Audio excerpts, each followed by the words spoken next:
funnels money to some of the worst terrorist groups there is in the world, and has vowed to take Israel and the United States off of the face of the map. It's not that the dialogue hasn't been tried. The former leader of Iran was in Washington this week, spoke at the National Cathedral, had audience with lots of folks. But there was not a crack there that would say, okay, are you going to quit doing what you're doing, willing to die to kill us and take us off the face of the map?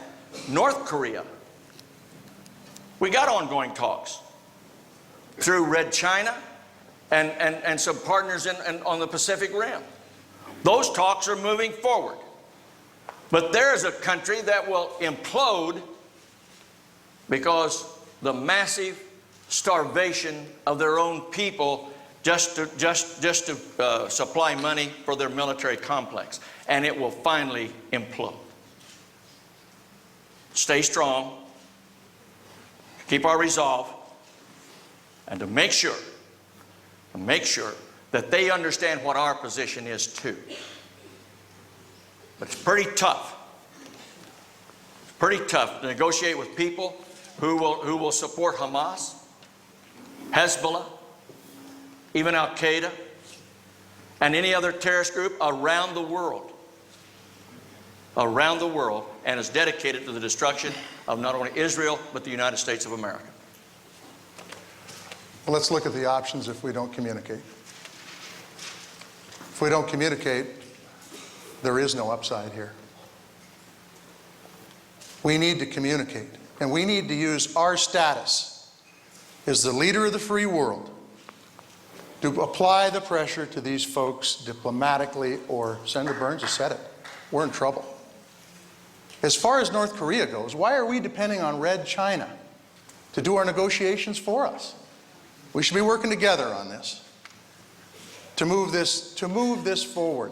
This is very serious business. We're at a more difficult situation now from a nuclear holocaust standpoint than we were with the USSR. And we're not talking. And I will tell you that when I have gotten into trouble, it's because I wasn't listening and I wasn't talking.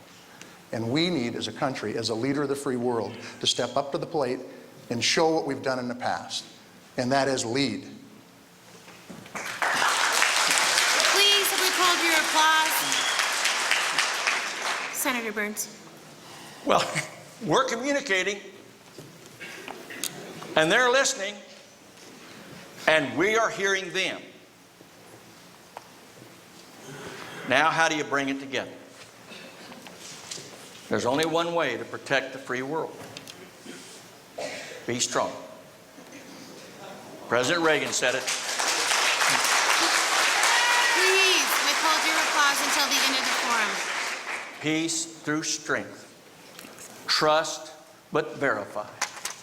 If they won't let us verify, then who do we trust? Let's take a look at the world as it is, not as we would like it to be. Did I respond to that? No. Okay. Just asking. Yeah. With most of our gas and oil, Senator Burns, you'll be first to respond on this question. With most of our gas and oil imported from the Middle East and other foreign countries, what should our nation's energy policy focus on? Let me change the premise on that just a little bit. No. What nation is the largest exporter of oil to the United States of America? Canada. What is second? Mexico. What is third? Venezuela. We don't get down to the Middle East until fourth. Our policy should be right now is working on the technologies to produce our renewables and our alternatives. Mr. Tester brought up this great thing about we are the coal capital of this country. I negotiated from when they shut down the Crown Butte mine up at Cook City. Negotiated that. The state wanted something for it. So we negotiated 2 big tracts, the Otter Creek tracts of coal in southeast Montana. We know we can build diesel from coal. There's 2 different methods. Germany ran a war on coal gasification to diesel. So the technology isn't new. But what do we have to do? Sell the coal. Sell the coal because there are people willing to invest in this state. But you got to sell the coal. He's the president of a Senate. They could do that. It has not been done. Right now, we're more dependent on foreign oil than we were in 1970. If we're going to become energy independent, if we're going to make America energy independent, Montana can play a key role in this. We have fossil fuels. Richland County is drilling like crazy along the northern tier above Highway 2. They're drilling for oil, and I applaud those efforts. We have to have the ability to develop the coal, and the Fischer-Tropsch method for taking coal to diesel is right on, and we can help make this country energy independent with those methods. But we also have other methods that are available to us.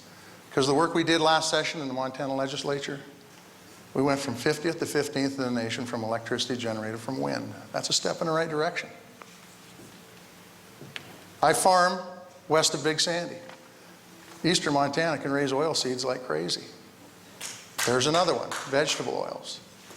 We have the ability to utilize our forests, the small bore timber, to develop more electricity once again. It needs to be facilitated by the federal government. And then there's ethanol and hydrogen and methane. But the fact is we've got an energy bill right now that was crafted by multinational oil. And we've got $3 gas. And until we start putting our focus on making this country energy independent, and I will tell you, when the dollars go to Canada or go to Mexico, sure, I feel better about that. But that's still a trade imbalance.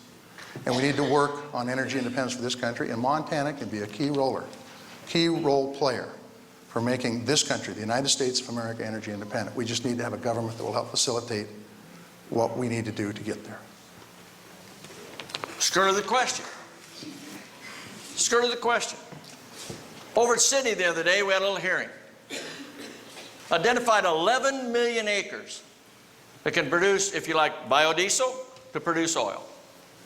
We can outproduce in northeast Montana and northwest North Dakota more oil than the soybeans folks can produce in the Midwest. We've got over 30, and I'm going to tell you about your wind power, John. We passed a little bill and we got tax, and you know what?